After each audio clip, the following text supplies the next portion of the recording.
While staying in a wine barrel in Croatia, we met a couple from Holland who informed me of a very cool natural feature called the Cetina Spring. It was where the mouth of the Cetina River starts. It's a natural underground spring. It's really cool.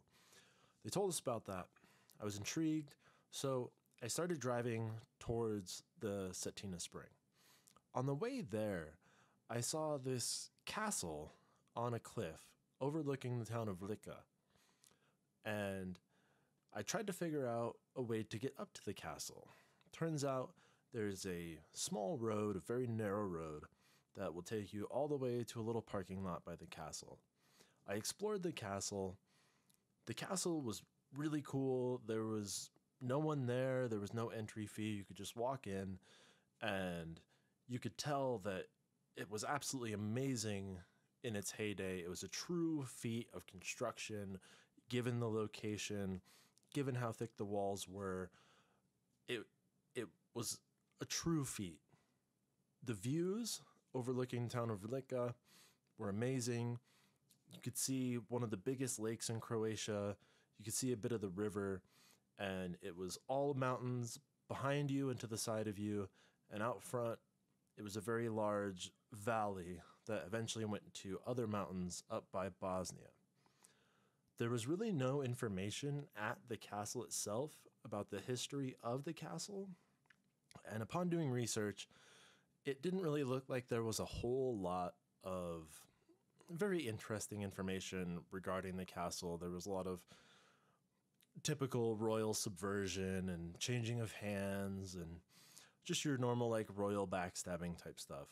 But one event that really stuck out to me, being a connoisseur of scary history, was when the Ottoman Empire invaded this region of Croatia. They were taking over everything. They had kind of conquered the people that were there, and the current inhabitants of the Prozor castle had surrendered. And did the Ottomans, respect this surrender? No, they did not. They did not respect the surrender, and they massacred around 50 people inside of these castle walls. Does this make the Prozor castle haunted? Probably. The Ottomans maintained control of the castle from 1522 until 1688, when then the Republic of Venice kicked the Ottomans out of the Prozor fortress and claimed it as their own. The Austrian Empire was the last empire to really hold the Prozor fortress, and they relinquished control of it in 1918, and from there, it deteriorated into what you see today. The first bit of construction occurred in 3rd century BC by the Illyrians.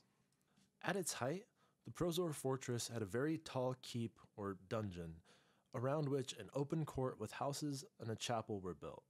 The courtyard was defended by the lower ramparts and a round tower. A drawbridge once gave access to the keep, and today, this is the condition of the Prozor fortress. I hope you guys enjoyed that video. I had a lot of fun making it, and I will see you guys next time.